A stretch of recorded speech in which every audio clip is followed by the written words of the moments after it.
On TTV. Hello guys, it's me again Vinka nkuko bisanzwe ikiganiro ni Kid Stock. Guys, uyu munsi tugiye kuganira. Uri kwibaza se tugiye kuganira iki? Tugiye kuganira ku mugani uvuga ngo Inda Ibyara Mweru na Muhima. Ese umugani wari usanzwe uwuzi cyangwa ni njye wumvanye? Ushobora kuba abana batawuzi bamwe na bamwe, ariko abana benshi bakuriye mu miryango ikunda umuco cyane bashobora kuba bawuzi. Uwo ni umugani rero ukunda gukoreshwa mu Kinyarwanda basa nkaho basanisha umwana uvukana n'undi ariko badahuje imico batameze kimwe. Niho usanga bavuga ngo Inda Ibyara Mweru na Muhima. Niyo yaba ari we mukuru cyangwa ari imfura cyangwa ari bucura, ariko hakabaho ijambo ngo Inda Ibyara Mweru na Muhima. Impamvu rero bavuga iryo jambo nkuko maze kubibasobanurira, hagati y'abana babiri haba umwe wenda ashobora kuba ari intangarugero mu rugo cyangwa ahandi muri sosiyete, ariko undi ugasanga yabaye nk'igicibwa mu muryango, yabaye umwana w'ikirara, yabaye umwana nyine utashira mu rugo cyangwa ngo werekane mu bandi kubera imico mibi yiwe. Akariyo mpamvu bakunda kuvuga wenda bagaca ku ruhande cyangwa baba bari kumwe mu nzira bagendana akavuga uti cyakoze Inda Ibyara Mweru na Muhima, akagarura rya jambo. Rero impamvu habaho iryo jambo cyangwa ese ubundi wowe wibaza iki, cyangwa we mubyeyi ubona biterwa n'iki kugira ngo habaho iryo jambo ngo Inda Ibyara Mweru na Muhima? Kuba bose baravukiye igihe kimwe, wenda bashobora kuba ari n'impanga, ariko hakabaho ijambo ngo Inda Ibyara Mweru na Muhima. Kubera iki batandukana cyane kandi barabyawe n'umubyeyi umwe, ugasanga papa n'umwe mama n'umwe, ariko ugasanga imyitwarire yabo, habits zabo ziratandukanye kure cyane, imitekerereze iratandukanye, imyumvire iratandukanye, imikorere iratandukanye. Hahandi usanga umwe mu muryango yarabakijije cyangwa hari ikintu yabagejejeho, ariko ugasanga umwe yababereye, ugasanga umuryango murabakira, ariko hari wa wundi wananiwe gukora, uri aho ngaho uri zezenge, udafite ikintu yabafasha mu rugo cyangwa ahantu hariho hose. Cyangwa niyo yaba ari no muri discipline, ugasanga wa wundi ngo Muhima, ugasanga imico yiwe, imyifatire yiwe, discipline yiwe iri hasi cyane. Aho ukunda gusanga niyo mwaba muri kumwe cyangwa muri mu muryango hagati, ugasanga wa mwana utandukanye mu myumvire n'undi, ugasanga ahora tukwambwira uti we genda nta kintu watumarira, agahora bamubwira nabi.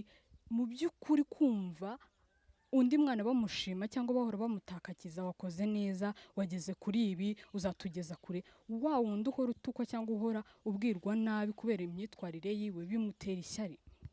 Hakabaho habaho ishyari mu muryango, hakabaho habaho ishyari mu bavandimwe kubera guhora yumva wa wundi mugenzi we ari we bahora bashima. Umuvukanyi wiwe cyangwa umuvandimwe wiwe ugasanga niwe bahora bashima. Niba habaho igikorwa cyiza baravuga se buriya se kana kawagikoze, niyo yaba ari we wagikoze, ariko kwa kundi bavuga ngo wenda umwana murizi nakurwa urutozi, bahora nyine bumva ko wakoze ikosa, bahora bumva ko ari amanyanga, ntabwo bumva ko ari ukuri. Uko wabigenza kose, kwa kundi wabamenyereje, kwa kundi bakureze umeze, bahora bumva uri negative igihe cyose.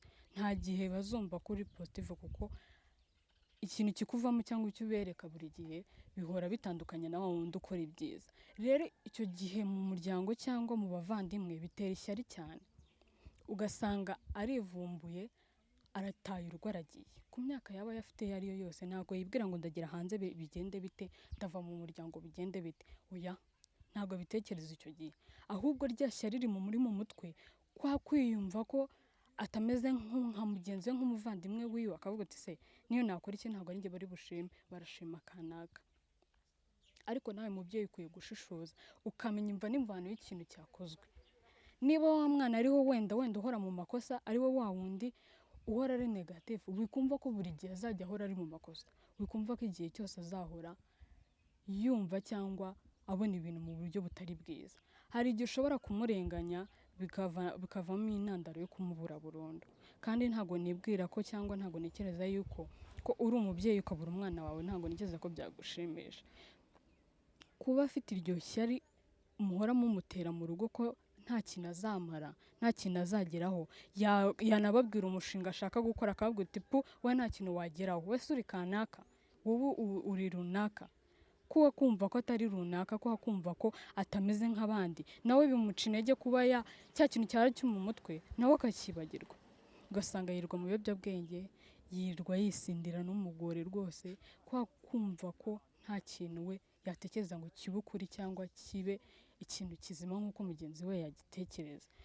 Ni hahandi usanga imiryango cyangwa famiye bitabye Imana bagapfa, ugasanga basigaye barwanira ya mitungo, ugasanga basigaraye mu mwiryane, basigaye bahangana ubwabo kubera ko kwa kutumvikana hagati yabo nk'abavandimwe, ugasanga basigaye barwanira ya mitungo batanakoreye, ariko kuko yakuze we atabasha kujya gukora cyangwa ngo abashe kumva ko ibintu byose yakora nawe byaba byiza, bagatangira bagahangana, ukumva undi ngo yishe undi, ukumva ngo byageze mu manza zitandukanye, ukumva barimo kurwanira amasambu runaka, hahandi nawe adashobora kugira umuryango ngo yumve ngo urashyitse cyangwa uce ahangaho uvuge ngo aha ni kwa runaka.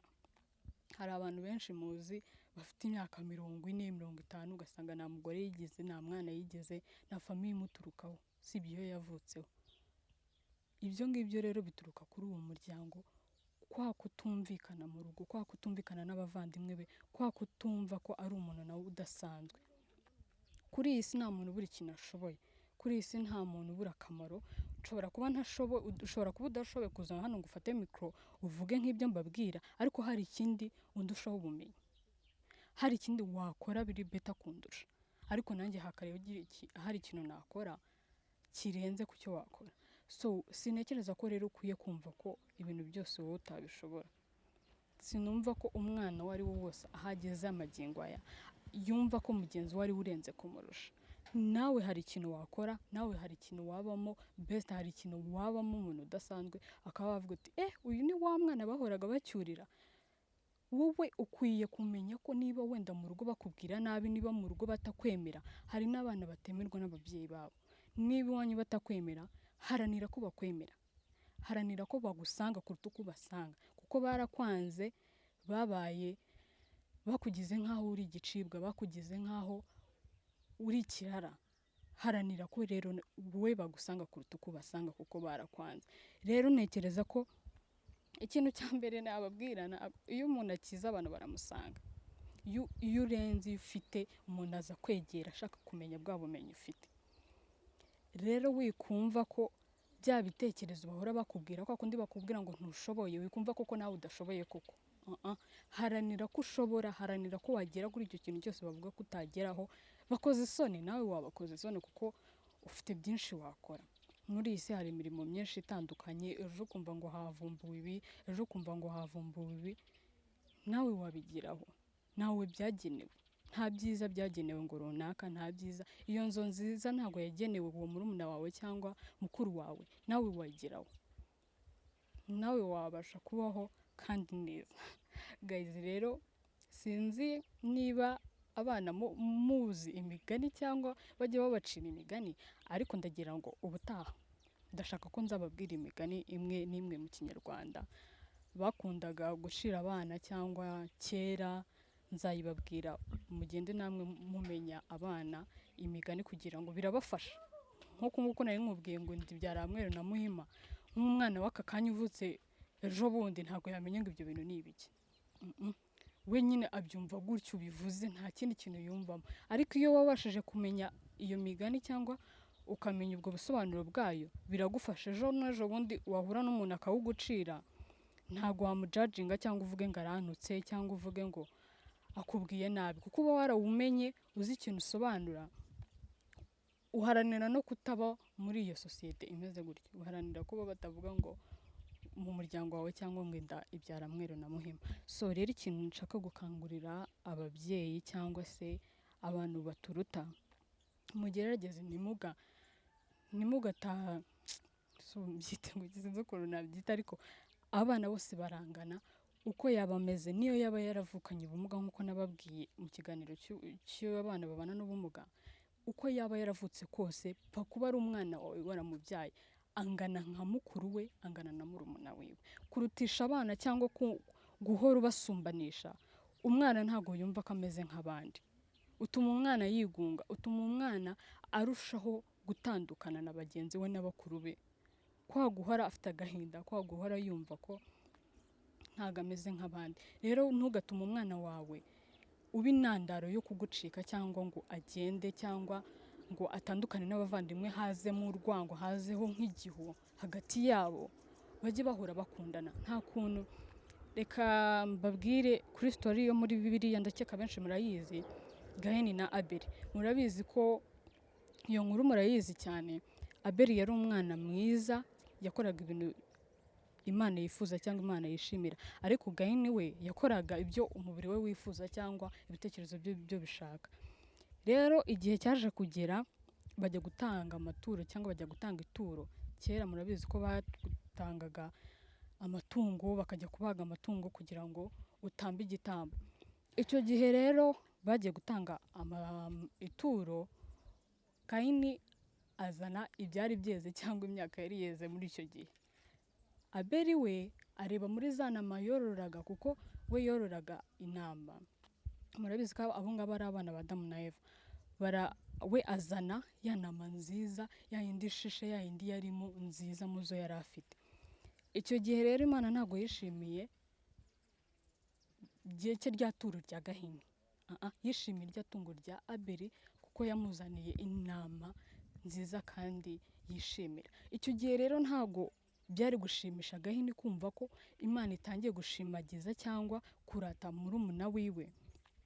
Ntago byari kumushimisha, birumvikana. Ni hahandi nababwiraga ngo haza ishyari. Nawe byamuteye ishyari, bavuga ngo yamujyanye ku gasozi, amujyana ahitaruruye, amukubita ikintu arapfa. Ibaze nawe ufite abana bakagira mu kigero cyo kwicana cyangwa bakagira mu kigero cyo guhangana hagati yabo, kuko habayeho ishyari. Iyo ntekereza ko iyo Gahini atagira ishyari cyangwa ngo yumve ko yego yari ari mu makosa, niho Imana yaramubwiye ngo ahindure imyitwarire yiwe n'imyifatire yiwe, yanga kumva. Deja yanze kumva, kandi umuntu wanze kumva nta kindi kintu wamukorera. Ikintu kibi kiba gimuteganyirijwe n'ubundi. Rero icyo kintu kibi ntekereza ko cyari kuba kuri Gahini, ariko cyabaye kuri wa wundi mwiza, wa wundi w'intangarugero, wa wundi ukora ibyishimirwa n'Imana, wa wundi wishimirwa n'Imana. Niwe wabaye igitambo arapfa, kubera rya shyari ryabayeho mu bavandimwe. Ntago rero nibwira ko ababyeyi bafatakanyije hakabaho ubumwe, mukajya muganira, mukajya mubwira abana banyu ko mwese bakunda, ko bose bangana, ko bose bakabona murabishimiye. Umwe nagatambuke ngo umubwire nabi, undi atambuke ngo umubwire neza. Ibyo bintu bitera ishyari mu bana, kandi ishyari muri iki gihe bavuga ko niba ushaka gupfa cyane cyangwa gupfa vuba vuba, uzavanga ishyari n'ubukene. Ibyo bintu ngo bizakwica vuba cyane. Ibaze ko bavuze ngo ushaka gupfa cyane wafatikanya ishyari n'ubukene. Urumva ko ari ikintu gikomeye cyane. Kandi umuntu ugira ishyari muri wiwe ntagakora, ntago abasha gukora, ntago abasha kugera ku byakakwiye kugeraho kubera rya shyari. Bimutera guhora yumva iby'abandi ari we byari bikwiriye, yumva niba bashimye ngo ninjye bari gushimira, kuki atari njye bashimiye, kuki ari njye wakoze ntibanshimire. Niba batagushimiye shimire, niba batagukunze ikunde, niba batagukomeye ayo mashyi washakaga nawe wayikomera. Ntago ari kamara ngo umuntu aba ari aho ngaho kugira ngo agukorere buri kintu cyose wumva wifuza cyangwa utekereza. Kandi muri iyi si rega nubwo ari itegeko gukunda umuntu, ariko wowe mubyeyi ni itegeko gukunda umwana wawe. Ni itegeko, wumve ko ari itegeko. Niba wari ufite umwana wanga cyangwa utiyumvamo, niyo waba uri mukase we, pfa kuba waremeye kuza ngo umubere umubyeyi. Ntago bivuze ko waje mu rugo kugira ngo ushakane n'uwo mupapa. Ntago ari byo byonyine byakugize umugore we. Kuba waremeye kuza kubana n'uwo mugore, ni uko wari ufite kumukunda n'ibyo byose. Ntago ufite kumwanga kubera ko yabyaye, ntago ufite kumwanga kubera ko afite abana ku ruhande. Iyo ukunda umuntu mukundira n'abana. Rero nugerageza ugakora ishyari mu bana bawe, ugakora ishyari mu rugo rwawe ntekereza ko ibintu byose bizagenda neza kandi mwese mugahora mutera imbere. Nta kintu kibaho kidashoboka kandi nta kintu wageraho utanavunitse. So wa muntu rero wiyumvamo iryo shyari cyangwa uhora yumva bamutoteza bahora bamubwira nabi, nta gihe na kimwe aziyumva neza igihe cyose ahora abwirwa nabi. Gerageza mwige kuvuga neza cyangwa mwige uko waganiriza umwana wawe n'ukundi wamuganiriza. Bose barareshya, abana bawe bose baba bareshya. Rero igihe cyose wowe mubyeyi uzicara ukumva ko umwana wawe umwanzi, sinibaza n'impamvu waba waramutwise cyangwa umubyare. Ni itegeko gukunda umwana wawe, ni itegeko kuba wakunda umwana wawe uko yaba ameze kose, yaba afite ubumuga, yaba atareba, yaba aticara, yaba atagira gute, ugomba kumukunda kuko ni umwana wawe. All children are the same. No one deserves more good or deserve more bad. Cost may cause disagreement between them and cause a hate while they are relatives. So guys, make sure you subscribe, share, comment and subscribe. We love you. Thank you.